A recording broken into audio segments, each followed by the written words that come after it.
অশান্ত বাংলাদেশ, একের পর এক হিন্দুরা আক্রান্ত। আর এরই মধ্যে ত্রিপুরা থেকে এবার গ্রেপ্তার করা হলো দুজন বাংলাদেশিকে। আগরতলার রেল স্টেশন থেকে গ্রেপ্তার করা হয়েছে। আগরতলা জিআরপিএস, আরপিএফ, বিএসএফ ও গোয়েন্দা দপ্তরের অভিযানেই গ্রেপ্তার করা হলো দুজন বাংলাদেশিকে।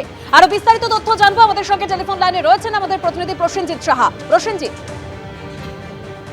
একেবারে দেখো, আজ বিকেলে আগরতলা রেল স্টেশনে তিনজন সন্দেহভাজনকে ঘোরাঘুরি করতে দেখা যায়। তিনজন ছিলেন সেখানে বাংলাদেশের নোয়াখালী জেলার দুজন, সুতম দাস বয়স 19 এবং বিষ্ণুচন্দ্র দাস বয়স 20, তারও বাড়ি নোয়াখালী জেলায়।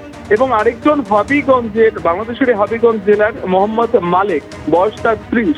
তাদের তিনজনকে সন্দেহজনকভাবে তাদেরকে আটক করা হয় এবং সেই অভিযানে ছিলেন জিআরপিএস অর্থাৎ government rail police station, GRPF এর পাশাপাশি বিএসএফ, রাজ্য পুলিশের গোয়েন্দা বিভাগ এবং আরপিএফ এর সদস্যরা কিন্তু সেই অভিযানে থাকে এবং তাদেরকে আটক করা হয়। তাদের আটক করার পর জিজ্ঞাসাবাদ চালানো হয় এবং জিজ্ঞাসাবাদে বেরিয়ে আসে তারা বাংলাদেশ থেকে অবৈধভাবে ভারতে প্রবেশ করে আগরতলারই কোনো একটা সীমান্ত দিয়ে, সেটা এখনো তারা প্রকাশ করেনি। এবং তার পাশাপাশি তারা আজকেই বিকালের আগরতলা রেল স্টেশনে রেলে করে কলকাতার উদ্দেশ্যে পাড়ি দিচ্ছিলেন। প্রাথমিক জিজ্ঞাসাবাদে জানা যাচ্ছিল এবং পুলিশকে তারা জানায় বলে পুলিশের জিআরপিএস এর ওসি তাপস দাস জানিয়েছেন যে তারা কলকাতায় কাজের খোঁজে যাচ্ছিলেন। কিন্তু এর পেছনে কি কারণ রয়েছে, সত্যি কি তারা কাজের জন্য এই মুহূর্তে এসে পৌঁছেছেন, নাকি এর পেছনে রয়েছে অন্য কোনো কারণ, সেটা কিন্তু আজ রাতে এখনো পর্যন্ত জিজ্ঞাসাবাদ চলছে জিআরপিএস এর ভেতরে এবং আগামীকাল তাদেরকে আদালতে সোপর্দ করা হবে।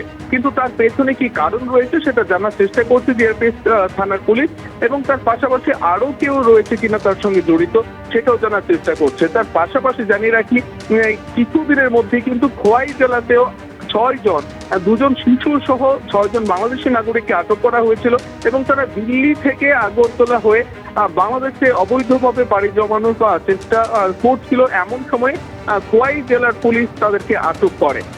আগরতলা রেল স্টেশনে এর আগেও বহু বাংলাদেশি নাগরিক যারা অবৈধভাবে অনুপ্রবেশ করেছে তাদেরকে আটক করতে সক্ষম হয়েছে এবং শুধু আগরতলা নয়, পাশাপাশি বিভিন্ন রেল স্টেশনে কিন্তু এই গত কয়েক মাসে বিভিন্ন বাংলাদেশি নাগরিকদের অবৈধভাবে অনুপ্রবেশকারী বাংলাদেশি নাগরিককে আটক করতে সক্ষম হয়েছে রেল পুলিশ এবং রাজ্য পুলিশের সদস্যরা।